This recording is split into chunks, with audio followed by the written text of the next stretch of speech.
Do you eat? Of course you do. Then you need to thank a bee. I am with beekeeper Jason Miller. How important are bees for our lives?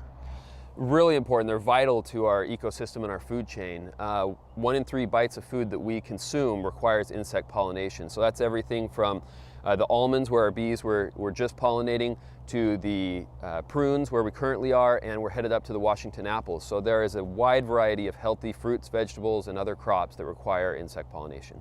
And you are in the Sacramento Valley. Actually, Newcastle is where your headquarters are. Why is this region of the Sacramento Valley so great for beekeeping?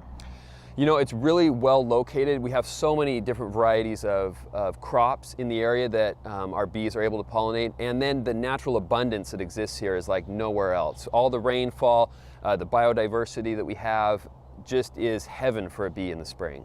What does a bee need? I've never actually thought of that question. And if you see bees flying around, one just landed on my head. But I'm wondering, what do bees need?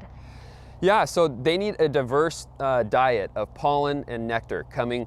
One of the problems that we deal with in the bee losses is this monoculture diversity that has gone away. And so the bees really, it's like for us eating macaroni and cheese 3 meals a day is not a healthy, sustainable diet. So they really need a variety of different pollens and plants to thrive. And you may have heard in the news over the last couple of years, there's this story about bees, the depletion of bees. Is that true? That's very true. We used to lose about 5% of our colonies. You know, my father, my grandfather, who were both beekeepers, averaged around 5% colony loss. We now deal with around 40% of our colonies lost each year, and we're doing better than a lot.